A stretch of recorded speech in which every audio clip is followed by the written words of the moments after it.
الرحمن الرحيم إن الحمد لله نحمده ونستعينه ونستغفره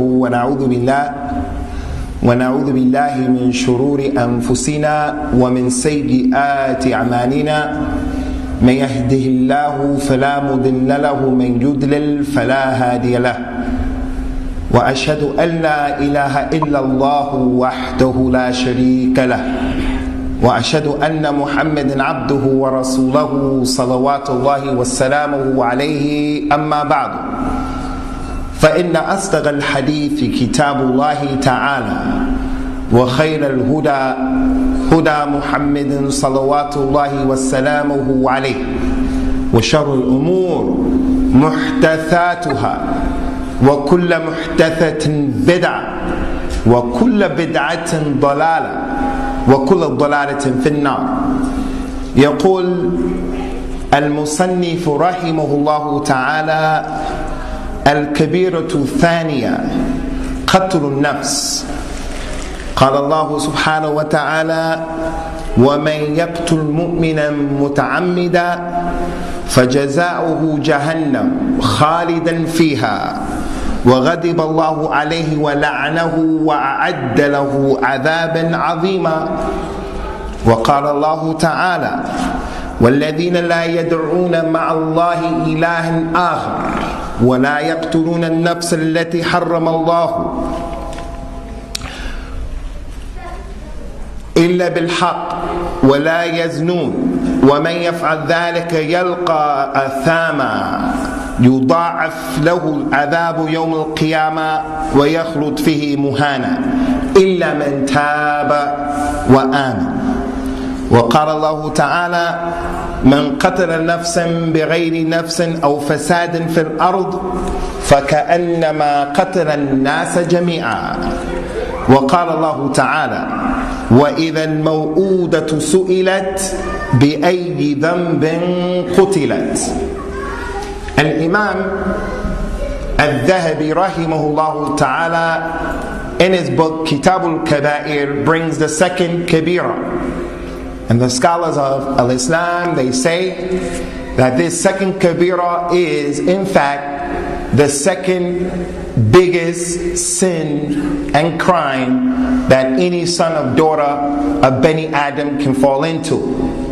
And that is qatlun nafs, for someone to kill someone else. After al-ishraq billahi ta'ala, the second biggest kabira is for someone to murder someone else, to take a life, whether that life is a Muslim life or a non-Muslim life.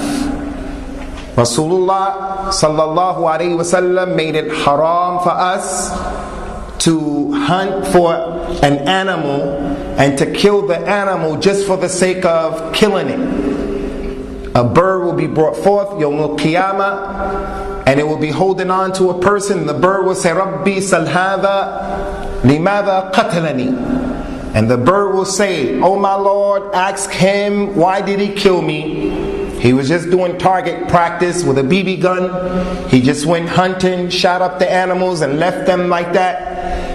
It is not permissible to take the life except that Allah subhanahu wa ta'ala has given someone the authority to do so.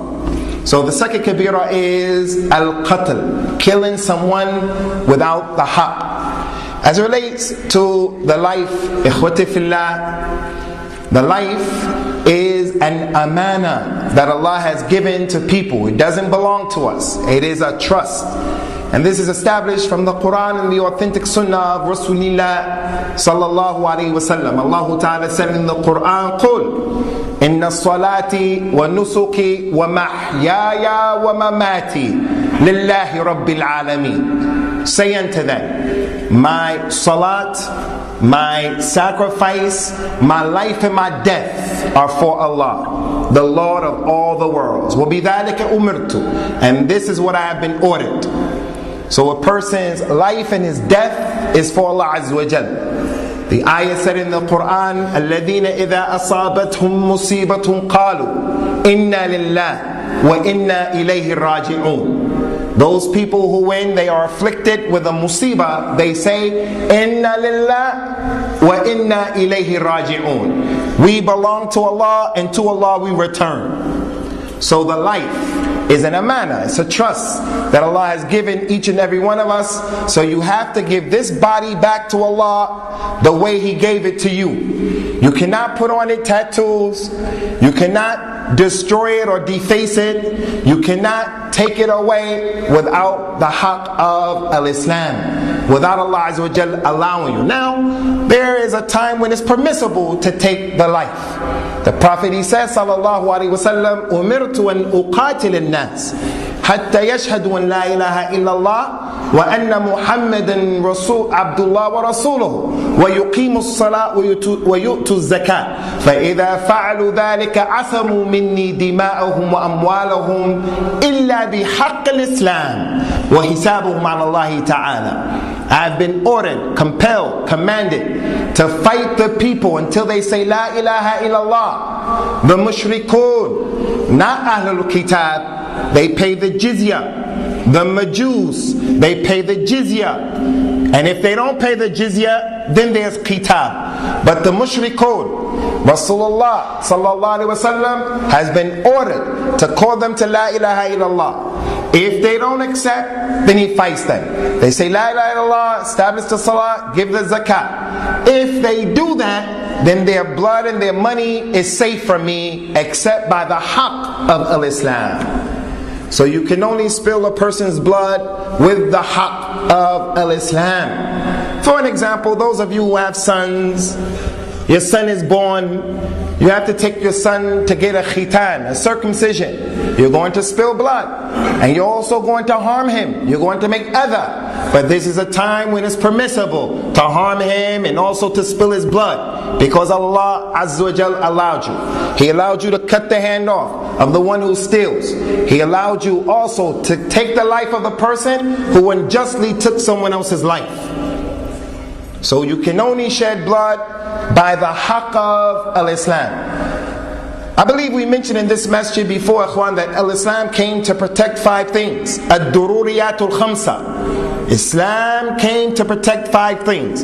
Every halal of al-Islam and every haram in al-Islam. It is halal and it is haram for the protection of these 5 things. The first thing is, Islam came to protect your deen. Islam came also to protect your blood. So it made haram drinking khamr, so you don't get drunk and then you go and kill someone.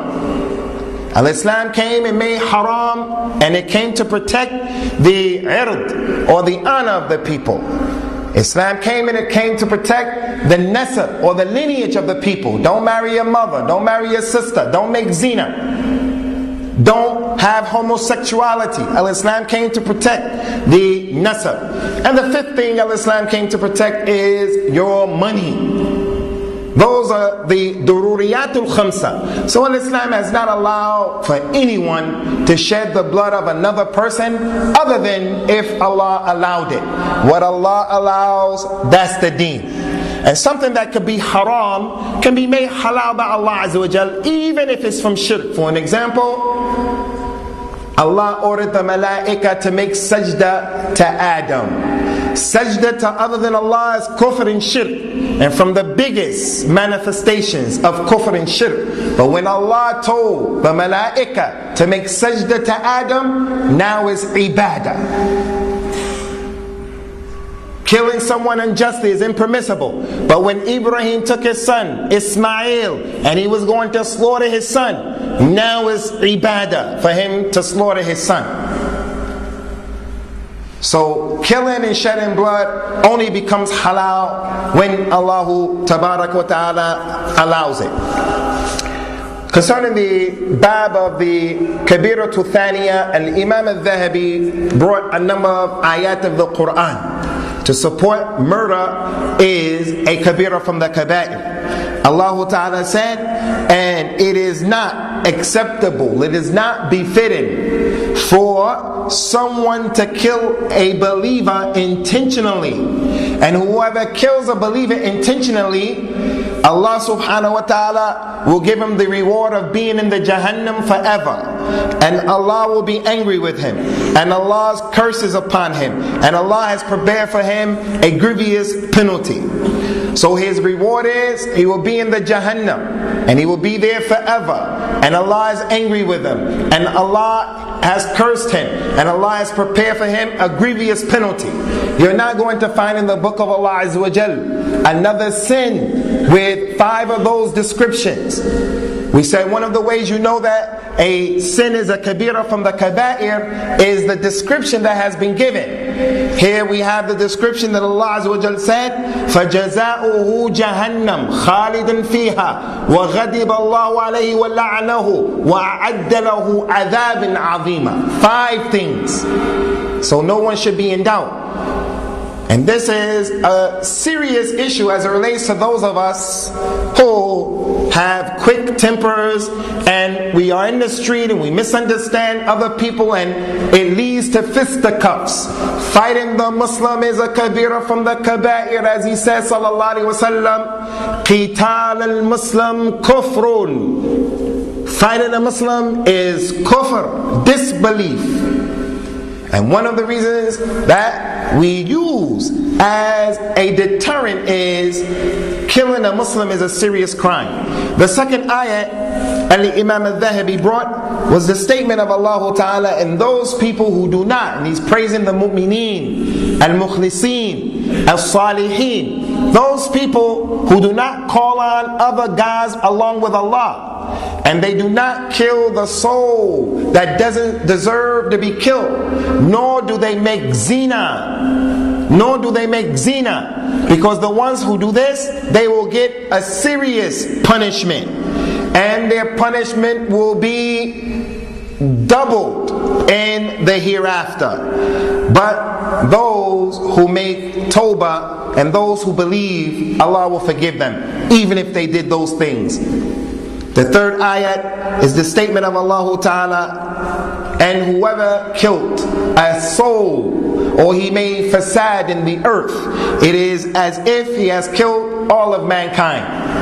And that ayat is in Surah Al-Ma'idah, and it comes on the heels of the ayat talking about Adam's son who killed the other brother. And we don't call them Cain and Abel, nor do we call them Habil and Qabil, because we don't have any authentic hadith to tell us that that's their name. We don't know if Fir'aun's, if the queen of Sheba is, if we don't know if the wife of the Aziz, if her name is Zuleikha, we don't know. All of those names come from the Israeliyat, so we don't establish them. We establish and we believe what comes in the Kitab and the Sunnah. Abel and Cain, Habil and Qabil. It's no dalil for us to say that that's their names.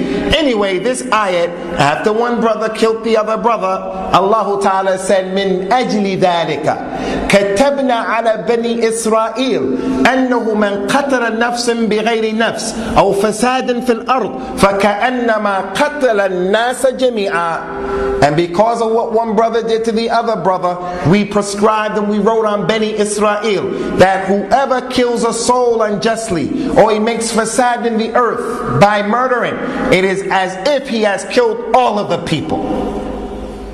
So that's a kabira from the kaba'ir. Finally, he brought the ayat, وَإِذَا الْمَوْءُودَةُ سُئِلَتْ بِأَيِّ ذَنْبٍ قُتِلَتْ. And when the infant child will be asked, Yawm al-Qiyamah, for what crime did you commit? So, murdering the baby by getting an abortion without having a legitimate reason in al-Islam is a kabira from the kaba'ir, and it's like killing all of the people. Some of us, we look at ourselves and we say, well, I've never killed anyone and I don't plan on killing anyone, and I don't think a circumstance can present itself where I'm going to kill someone. Because you think about taking a knife and killing someone. You think about taking a gun and shooting someone. And we fail to think about that regular person from amongst us who, he's not ready to have a baby. She's not ready to have a baby. And they're married. So the girl gets pregnant and they get an abortion. That is murder. And Imam At-Thahabi brought the ayat, وَإِذَا الْمَوْءُودَةُ سُئِلَتْ. When that child will be asked, what crime were you killed for? Allah Ta'ala said, and we mentioned this ayat connected, this hadith connected to the ayat. Allah Azza wa Jal, when Rasulullah was asked, what is the greatest sin? He said that you make shirk, and then that you kill your child out of fear that he's going to eat your food. Allah Ta'ala said, وَلَا تَقْتُلُوا أَوْلَادَكُمْ خَشْيَةَ الْإِمْلَاقِ نَحْنُ نَرْزُقُهُمْ وَإِيَّاكُمْ. Do not kill your children out of fear of poverty. We provide for them and for you. Just as Allah provided for you, He's going to provide for that child. It's a kabira from the kabair. Someone may say, but what about the hadith of the Sadiq al-Masduq? The hadith of Abdullah bin Mas'ud radiyallahu anhu. إن خلق أحدكم يجمع في بطن أمه 40 ليلة نطفة. One of you, his creation is brought together in his mother's stomach 40 days as a sperm, and then 40 more days as a morsel of flesh, and then 40 more days as a leech-like clot. What about those 120 days? After the 120 days, the angel is sent to blow into the child the spirit of life. So if I abort the child after 100 days, 50 days, 60 days, as long as it's before the 120, how could I be considered to be one who's killing the soul? La, this is not acceptable. In Sahih Muslim, they came and they asked Rasulullah sallallahu alaihi wasallam, Ya Rasulullah, we want to practice al-uzla. We want to practice coitus interruptus. We want to come out and practice coitus interruptus. Is it okay? Rasulullah says sallallahu alaihi wasallam, Daka al-wa'dul khafi. He said, that is the small version, that is the miniature version of burying your children alive. That is the miniature version. Because when the child came out and you buried him, that's the big version. This version of coming out, and then it goes on the rock or it goes on the ground or something like that, that's the miniature version of you killing your child. Now what if, ikhwani, what if that sperm had the ability to connect to the egg, and now that egg started to develop a little bit? If this is the small version of it, then it becomes bigger and bigger and bigger as time goes on. So abortion is qatlun nafs, killing the soul without any haqq. And Imam At-Thahabi, after these ayat, ikhwan, he brought the ahadith. Nothing but ayat and ahadith to prove the point. That's the way of Ahlul Hadith. The way of Ahlul Kalam is one ayat, if any, one hadith, if any, and then a lot of kalam. The hadith that he brings first is the hadith that we've been dealing with so far. The hadith of Abu Hurairah radiyallahu anhu, اجتنبوا السبع الموبقات. Stay away from the 7 major sins. And he mentioned first shirk, and then he mentioned secondly killing a soul without justice. And then after that he brought the next hadith, and that is that the Prophet ﷺ was asked, which is the greatest sin? He said it's shirk. They asked him, and then after that he said that you should kill your child out of fear that the child will eat with you. Abortion. And then he brought the third hadith. قال النبي صلى الله عليه وسلم إذا التقى المسلمان بسيفيهما فالقاتل والمقتول في النار قيل يا رسول الله رأينا القاتل فما بال المقتول قال صلى الله عليه وسلم إنه كان حريصا على قتل صاحبه. If two Muslims come together with their swords drawn, their weapons drawn, then the one who murdered his brother will be in the hellfire, and the one who was murdered will be in the hellfire. They say, Ya Rasulullah, we understand why the murderer is in the hellfire, because he fell into a kabira from the kaba'ir. He snuffed out a life without the haqq. Allah didn't give him the permission to take this life off of the face of the earth. But what about the one who was murdered? He says, sallallahu alaihi wasallam, the one who was murdered, he was trying to murder his brother. He was trying to murder his brother, which goes to show that the niyyah of a person is more important than the actual deed itself. If you have the niyyah to do a deed and you don't do the deed, you still get rewarded. If you do a deed without the niyyah, you don't get a reward. So the niyyah is ablagh min al-amal. The niyyah that's in your heart is more important than the action itself. He says, sallallahu alaihi wasallam, inna Allah la yanzur ila surikum wala ila amwalikum walakin Allah yanzur ila qulubikum wa ila a'malikum. Allah doesn't look at your shapes, your forms, your colors, your money, but instead Allah looks at your heart. What is your niyyah? And He looks at your actions. Are those actions according to the deen? So, for two Muslims to fight and to argue, to pull out their weapons against each other, kabira from the kaba'ir by itself. But if that leads to the death of one of them, both of them are in the hellfire. Al-Imam At-Thahabi rahimahullah ta'ala ikhwan brought the next hadith. لا يزال المرء في فسحة من دينه ما لم يتند بدم حرام. A person will not cease to have a chance in his religion. He's a crackhead, she's a prostitute, they killed they stole money, but they want to make tawbah. They still have a chance. This hadith says a person will not cease to have a chance in his deen as long as he does not spill blood that is haram. We have to stop here and we have to say that this hadith that Al-Imam Al-Thahabi brought is a weak hadith, rahimahullahu ta'ala. It is a weak hadith, and we said one of the criticisms of the book is the hadith that's weak. There is an authentic hadith that's been collected by Imam al-Bukhaari that says the same thing. Al-Imam al-Thahabi knew that hadith because he brought it in this chapter.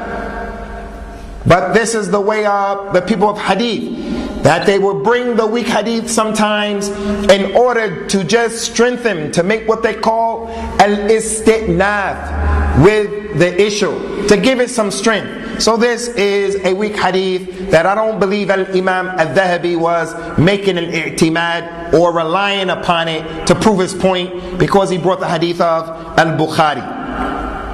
But it is our job, and it is the job of the muhaddith, it's your job when you talk about Allah's religion, if the hadith is not authentic.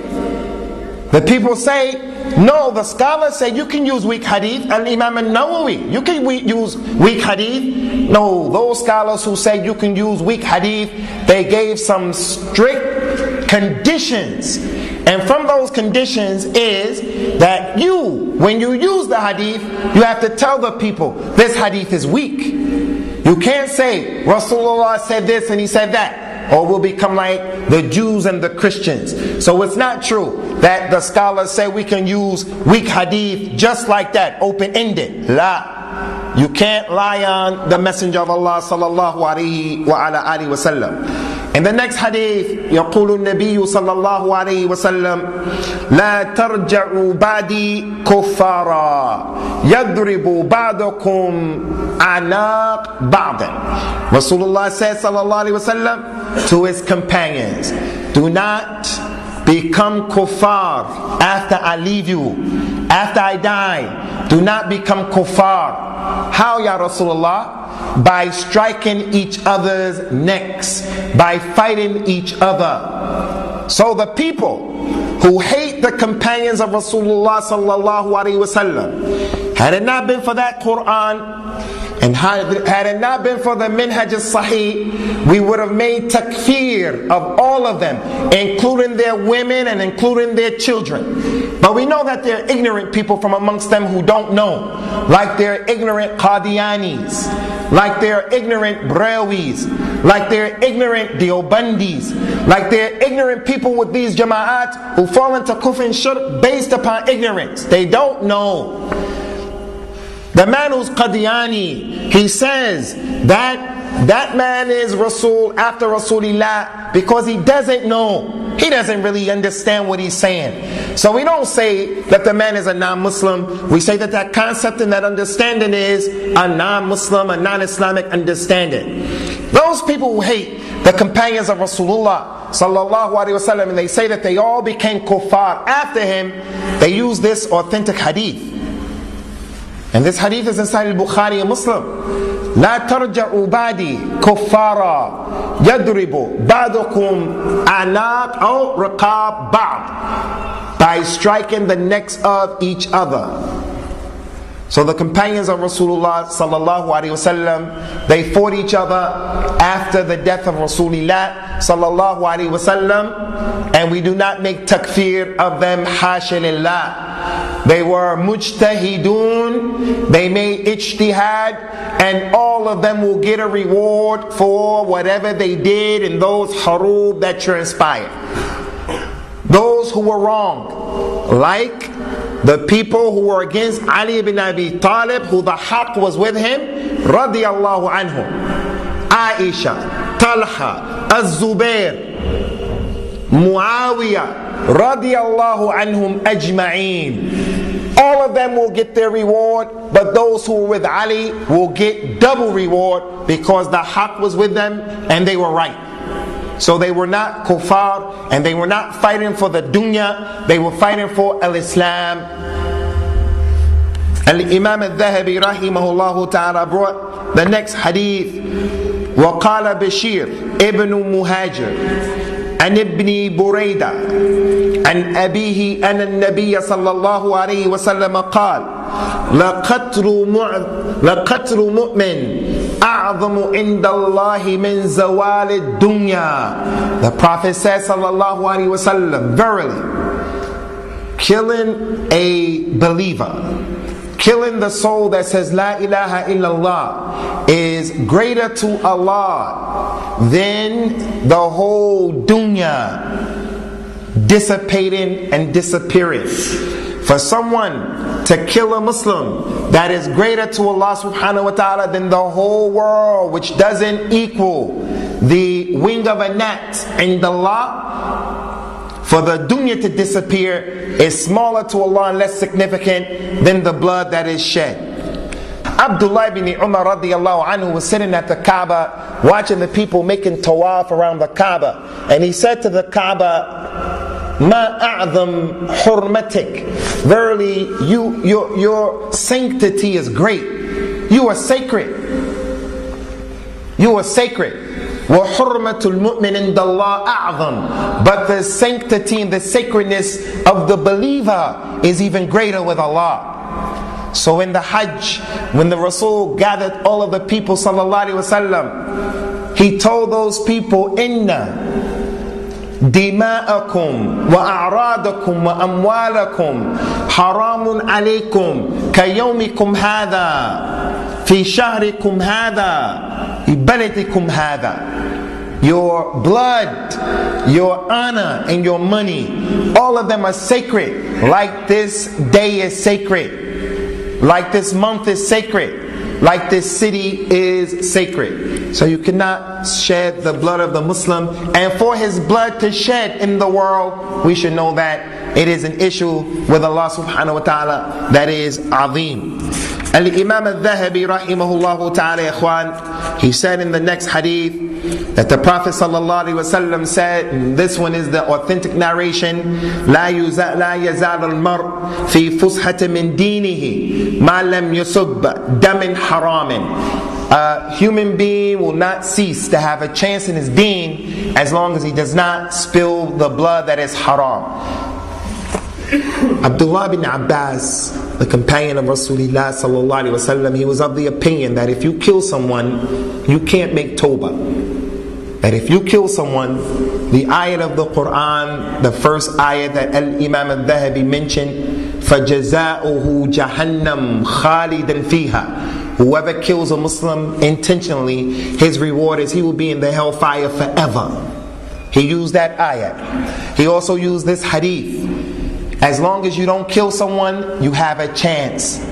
The Prophet said, sallallahu alayhi wa ala alihi wa sallam, Aballah an yaj'al liqatil al-mu'min tawbatan. Allah has refused to allow a person who killed a believer to make tawbah. So Abdullah ibn Abbas, he used to give the fatwa, if you kill someone, there's no tawbah for you.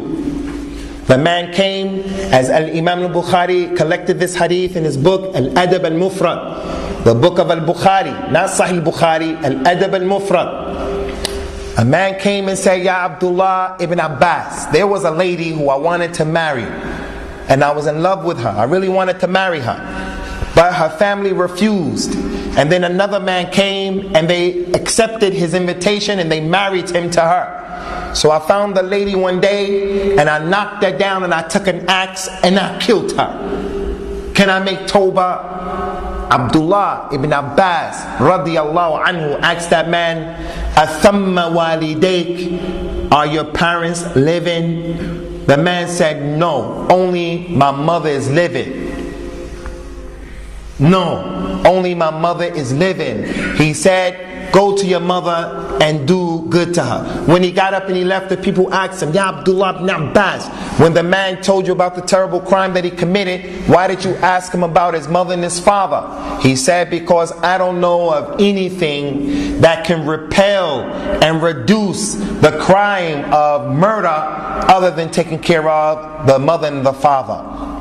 And that's why in another hadith, Rasulullah said that the biggest sin was a shirk, and then the next sin was killing someone, and then the third one was uquq al-walidain. So Abdullah bin Abbas radiyallahu anhu, he was of the opinion that there was no tawbah for killing someone, and this is not the correct position.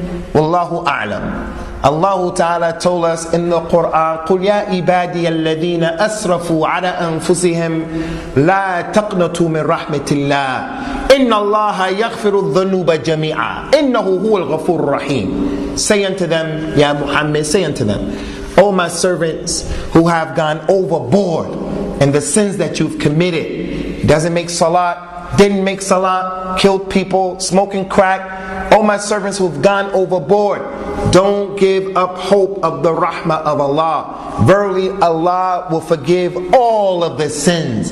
He is al-Ghafur, He is al-Rahim.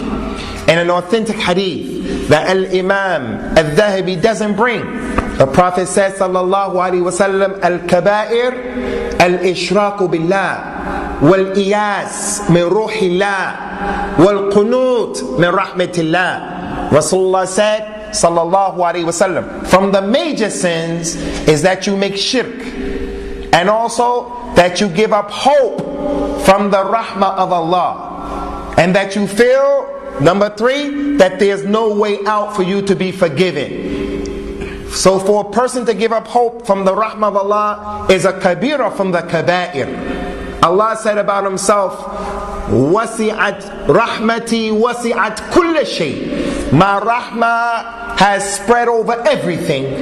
He is Ar-Rahman, Ar-Rahim. Ar-Rahman, because His rahmah hits everyone and everything in the dunya, including the kuffar. But He is Ar-Rahim, merciful only to the believers, Yawm al-Qiyamah. The kuffar will have no rahmah in the hereafter.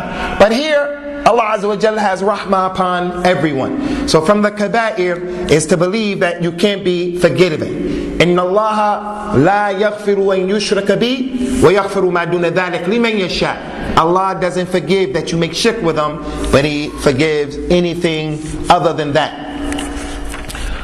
Al-Imam al-Thahabi rahimahullah ta'ala ikhwani, he brought the next hadith to show that murder is from the major sins. أول ما يقضى بين الناس في الدماء. Now this is an important point we want you to understand.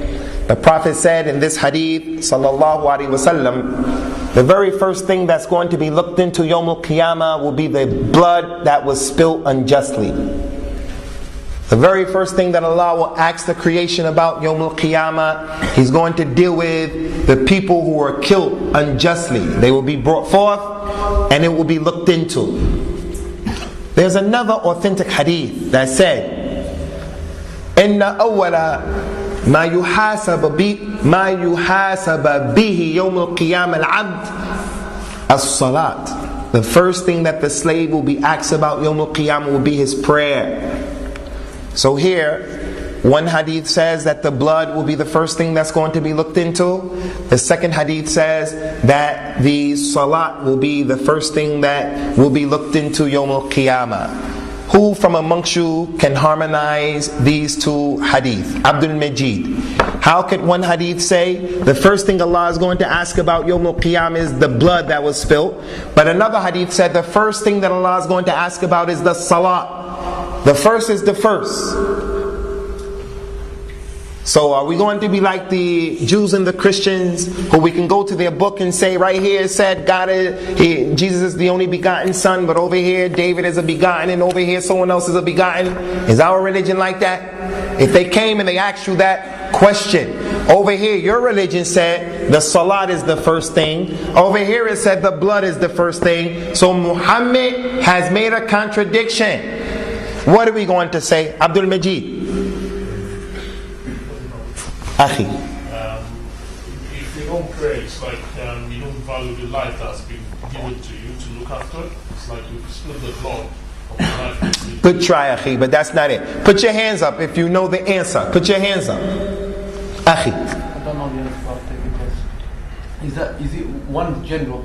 It's going to be asked everyone, and the other one is. Good try, Akhi. Good try. That's an intelligent try. Anta. Yeah. That's Isra. Naam, Isra. One relates to the rights of Allah subhanahu wa ta'ala, and the other relates to the rights of the creation. Naam. The answer to that, ikhwan, is the rights Yawm al-Qiyamah, the huquq Yawm al-Qiyamah are of two types. Two types. The first type of rights are the rights connected to Allah. That you make tawheed, that you make the salah, that you give zakat, that you fast in Ramadan, that you make hajj. That's the haqq of Allah. وَلِلَّهِ عَلَى النَّاسِ حِجُّ الْبَيْتِ. It's the right of Allah that you make hajj to the house. He says, sallallahu alayhi wa sallam, in the hadith Qudsi, that Allah Ta'ala said, إِنَّ عَبْدٍ سَحَحْتُ لَهُ فِي جَسَدِي وَوَسَّعْتُ عَلَيْهِ فِي مَعِيشَتِهِ تمضي عليه 5 صلوات فلم يفت إلي لمحروم. The slave, I gave him good health and I gave him money. 5 years pass and he doesn't come and make umrah, or he doesn't come and make hajj.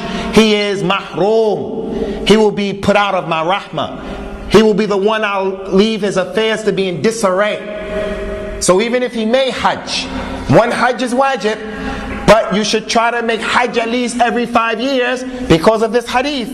I give him good health, I gave him money, 5 years pass him by. He made hajj, 5 years come by, and he doesn't come to me again. He's mahroom. So the person takes his money and he sees his neighbor across the street and they added an extension to their kitchen. So he has to keep up with them. I gotta add an extension to my kitchen. They got a new car, I gotta get a new car. Trade in the one that's a 2002, but he has a new one I had. La. You have to use that money for your hajj, for your umrah. Go into hajj and umrah, it will make you a person who has money. Making hajj and umrah makes you a person who will get money. So those are from the haqq of Allah Azza wa Jal. And then the second type of haqq Yawm al-Qiyamah are the huquq bayn al-khalq, the rights that the people have, that the creation have upon each other. Your wife has the right that you feed her, that you clothe her, that you deal with her honorably. Your children have the right that you educate them and you protect them and you provide for them. Your mother and your father have the right that you take care of them.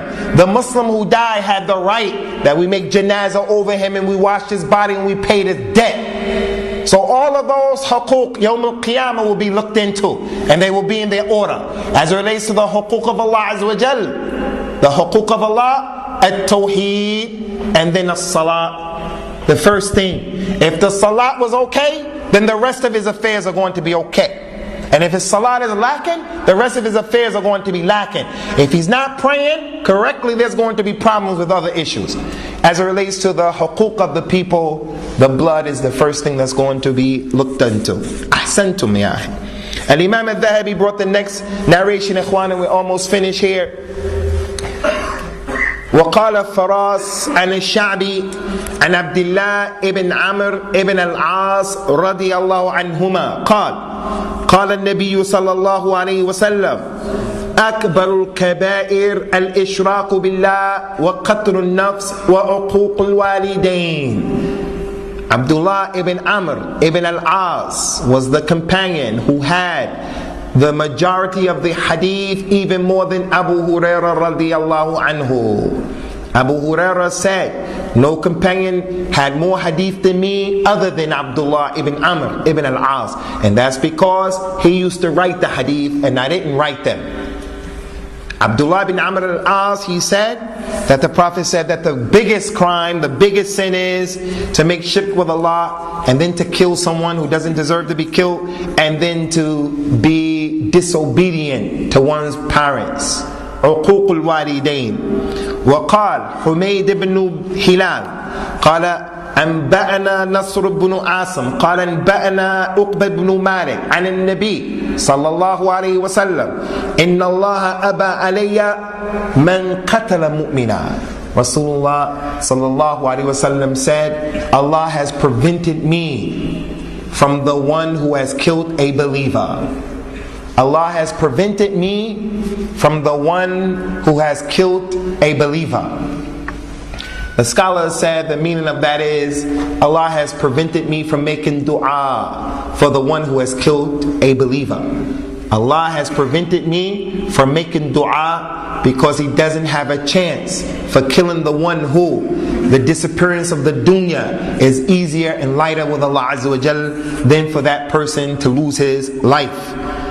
قال الإمام الذهبي رحمه الله تعالى وقال النبي صلى الله عليه وسلم ما من نفس تقتل ظلما إلا كان على ابن آدم الأول كفل من دمائها لأنه أول من سن القتل متفق عليه. Al-Bukhaari and Muslim bring this hadith.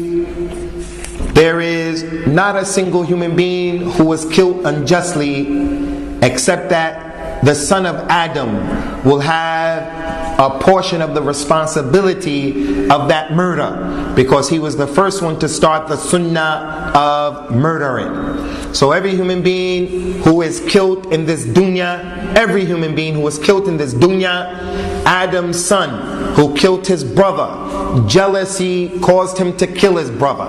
Adam's son who killed his brother will get a portion of every single person who was murdered.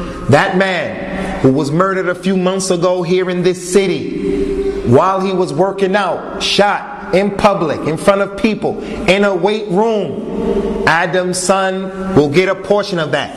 And anyone from amongst us, ikhwan, who happens to be a Muslim, if you know of someone who has been approached to take out a contract on any human being,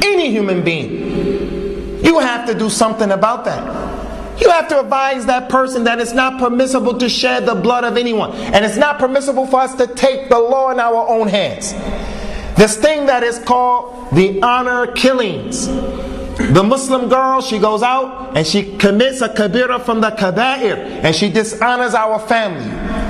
She dishonors our family. And right so, she dishonored us. It is not for us to take the law into our own hands. Not in this country and not in the Islamic country. The rulers in al-Islam, they have been made responsible for the hudud. Not like in America, someone does something to someone else, the imam in America, he takes the man and brings him downstairs in the cellar, in the basement, ties him up to the pillar, and he starts flogging him. That's not the religion of al-Islam. So killing the Muslim, with which haqq can you kill him in this society? What Allah has allowed you to do is, if someone came in upon you and you wanted to protect yourself, and as a result of protecting yourself, you killed that individual, this is acceptable in al-Islam. And if he were to kill you, you are a shaheed. وَمَنْ قُتِلَ دُونَ مَالِهِ فَهُوَ الشَّهِيدُ وَمَنْ قُتِلَ دُونَ أَهْلِهِ فَهُوَ الشَّهِيدُ وَمَنْ قُتِلَ دُونَ عِرْضِهِ فَهُوَ الشَّهِيدُ. Whoever is killed for protecting his family, his honor and his money, he's a shaheed. But even with that, if you were to read Usul al-Sunnah of Imam Ahmed, when he deals with this section of repelling the criminal, the burglar, he says that you repel the burglar with enough force to get him out. Shouldn't try to kill an individual. So murdering people is a heinous crime that no one should allow himself to look at it as being small. Our community should cry and weep tears when we find public executions. That our existence in this country has allowed other people to pay for Muslims or non-Muslims to kill someone else. And we're not going to speculate, because speculating is haram.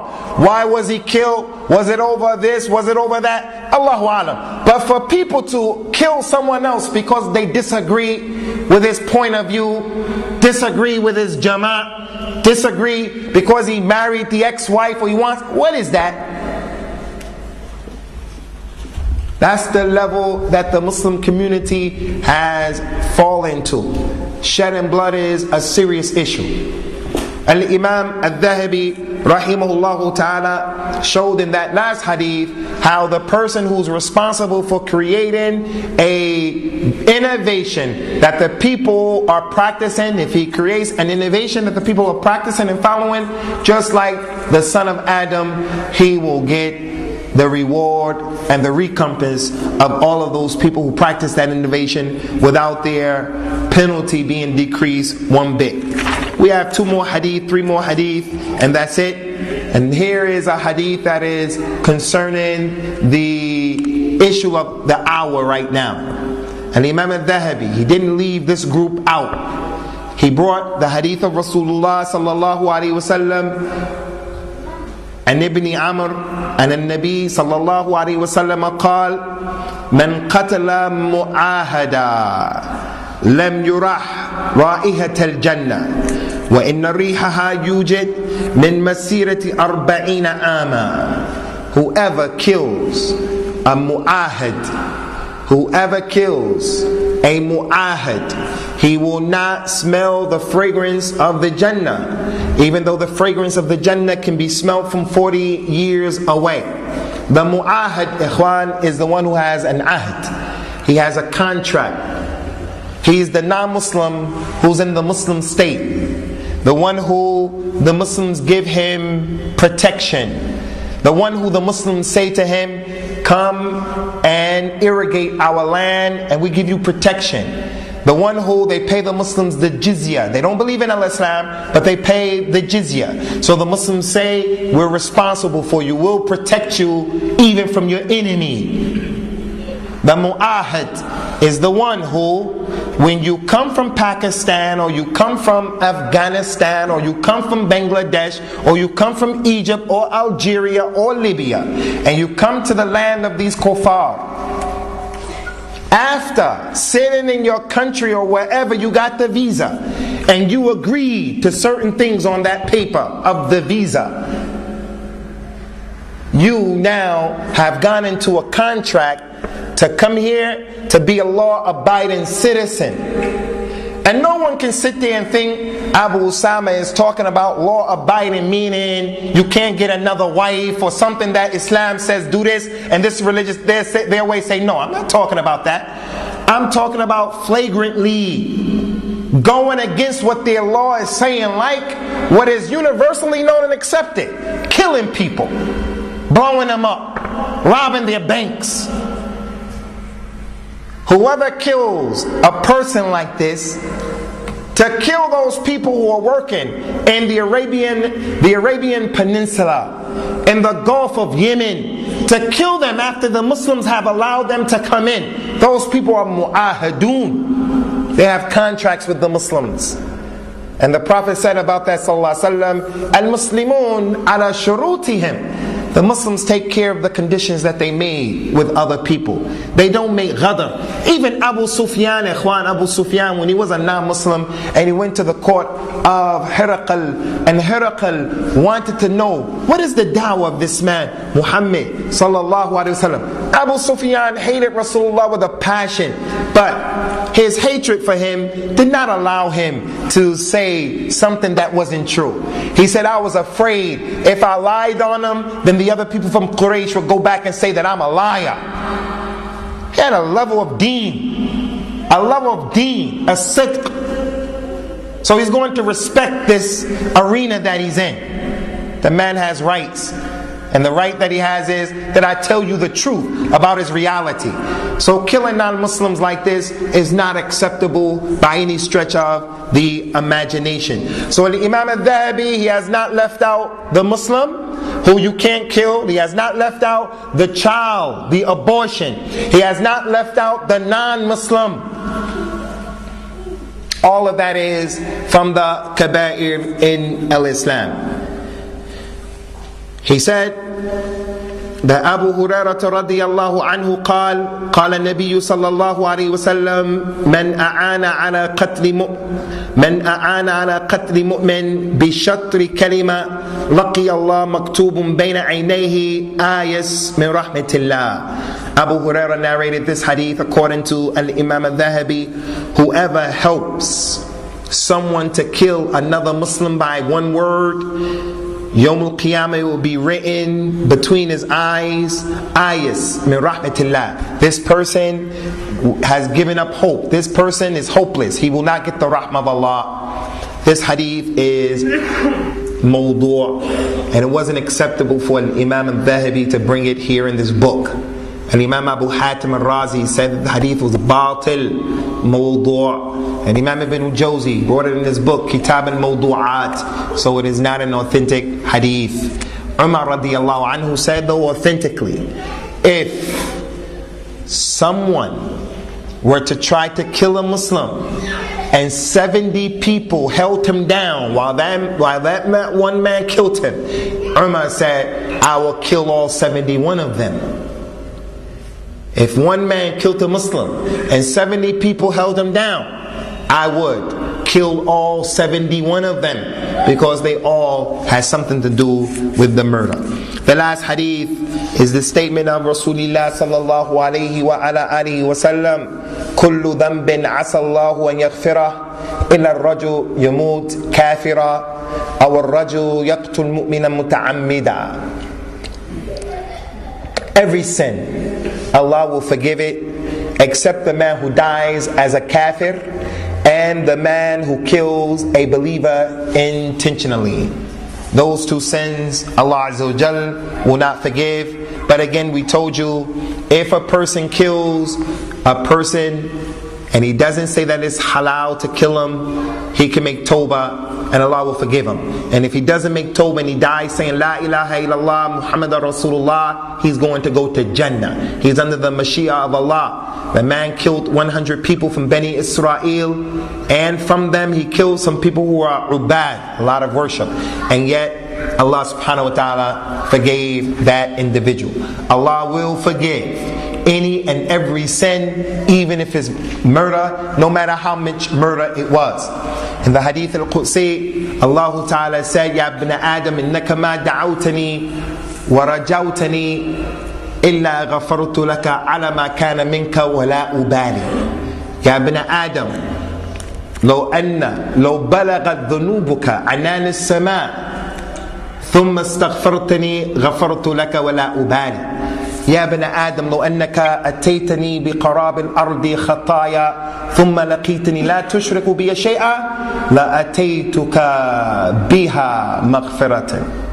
O son of Adam, you do not make dua to me, nor do you hope for me, except that I will forgive you no matter what you did. Ya ibn Adam, if you were to have the sins that were so much that they reached all the way up into the skies, I will forgive you if you sought to be forgiven. O son of Adam, if you came to me with the whole earth, the amount of the earth in sin, you can fill up the earth with your sins if you came to me, and then you met me like that without making shirk with me, I will come to you with just as much forgiveness, and I don't mind, I don't care. So that hadith shows that no one should close the door of the rahmah of Allah, and to close the door of the rahmah of Allah is a kabira from the kabira. So any khatib, any imam, when he gives the khutbah, he should not say to the people, all of you are going to the hellfire, none of you are no good, everyone's going to the hellfire. Because if you say that to a person, the person is going to say, then why should I make tawbah? Let me do more evil. No, we have to let the people know that the doors of tawbah are open.